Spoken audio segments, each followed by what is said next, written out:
Hey everyone, thank you so much for being back at my channel. This is P with ThePillaLam.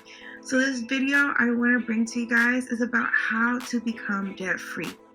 I recommend checking out Dave Ramsey's platform to get a detailed version of this, but this is my spin on how I think I pretty much made it to the finish line.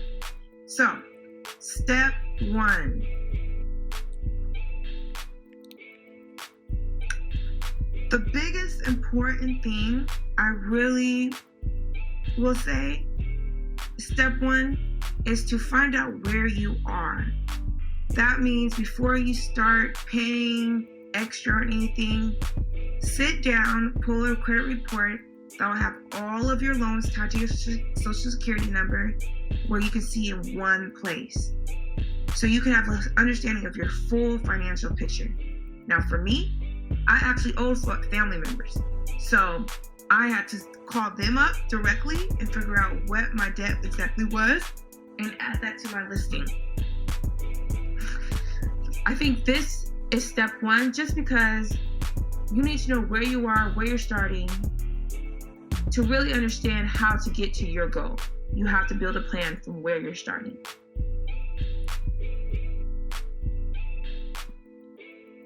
Step 2 is to build a small emergency fund.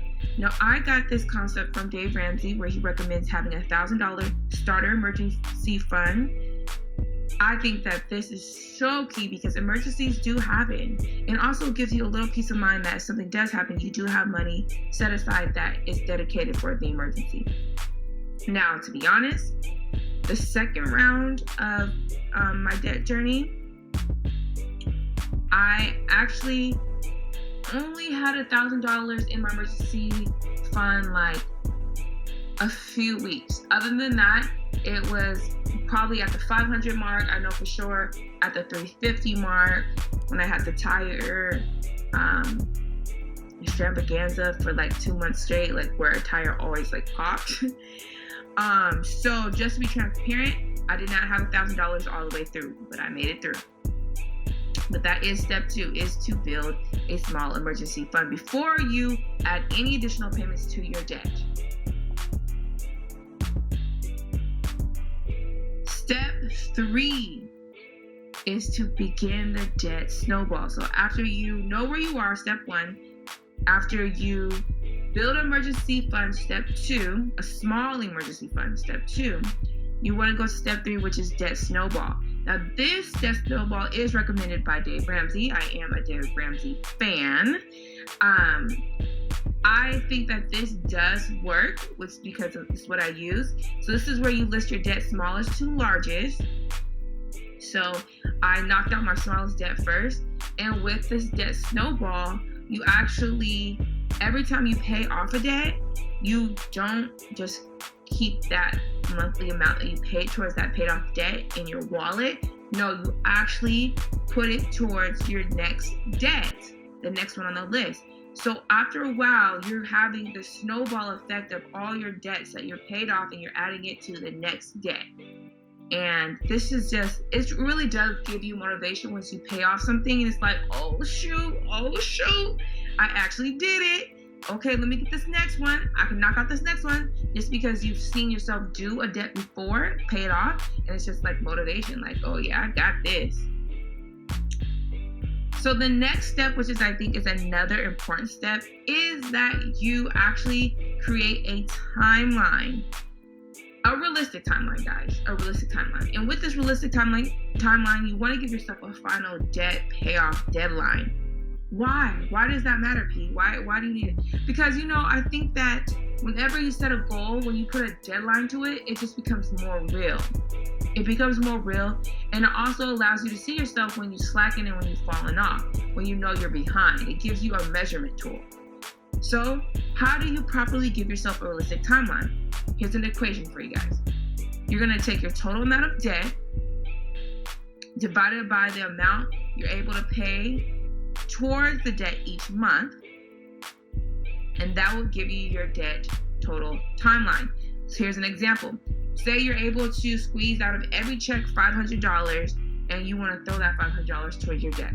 So the total amount per month you're able to put towards debt is $1,000. Say your total amount of debt is $25,000. So you're going to take the $25,000 divided by 1,000, and that gives you 25. 25 equals the total months you have till you become debt free. If you stay on track, giving $1,000 a month towards your debt. This is a helpful tool. This is very key. Step 4 is very key, guys.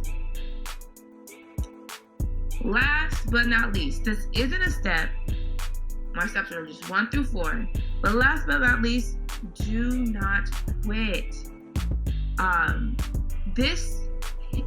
The journey gets so real, you guys. Like, I don't know how to explain it. Like, it gets so real when you're in the thick of it. When you're halfway through the journey, it's so real. You get to see your friends floss, and you get to see people go on trips. You get to see people do what they do, living their best life. And you are living your best life, but you're just living a different way because you're sacrificing this moment.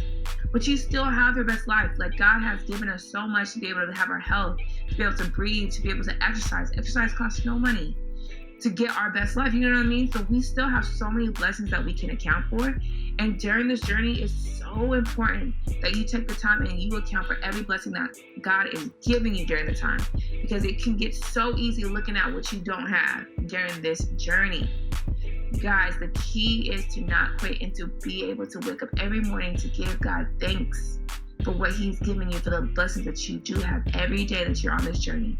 And you'll begin to see truly how full your life is at the core of the basics of being able to be fed, having shelter, having love, having family members around you, having just simple things like you can do that are no cost to you, that are like, wow, life could be so full at this stage. So you are definitely going to work on yourself and your contentment and being just grateful for all the things that you do have. And it's a beautiful part of this journey, because now on the other side of it, because I am debt free, I just see like all the stuff that I'm able to do, able to buy as like surplus. Like, it's just like additional, like I'm literally fine if like I don't get like a new outfit. Like, I will be okay. And the fact that when those moments when I do decide to buy new outfits, I'm on cloud 9, because it's just like, I really don't need this, but it's fun the fact that I can do it. All right. So yes, don't quit. Let me show you guys my journey about this don't quit. Hopefully you guys have time. Feel free to watch my journey back on my YouTube channel. But here is a calendar of 2020, how I started my debt and how I ended. So you see here, January through April, my debt stayed the exact same. No lie. Because honestly, I was living in an apartment at the time that cost $2,600 if it was eating away my income. And I had no intentions of paying my family member back. It was at no interest. It wasn't accruing. So I was chilling. I really had no intentions at the top of the year. Like, I would say, like, yeah, I'm gonna pay you back, but like, really deep down inside, I knew I was not tripping on being pressed paying this person back. Which is my mom, y'all. It's my mom, okay? And so the COVID hit March, right? And so that's when everybody had to order to stay in your home. So April, I was just sitting in my apartment, like, no eateries were like open where you can dine in, like nothing. You can't go out, you can't do nothing. You just sitting in your apartment.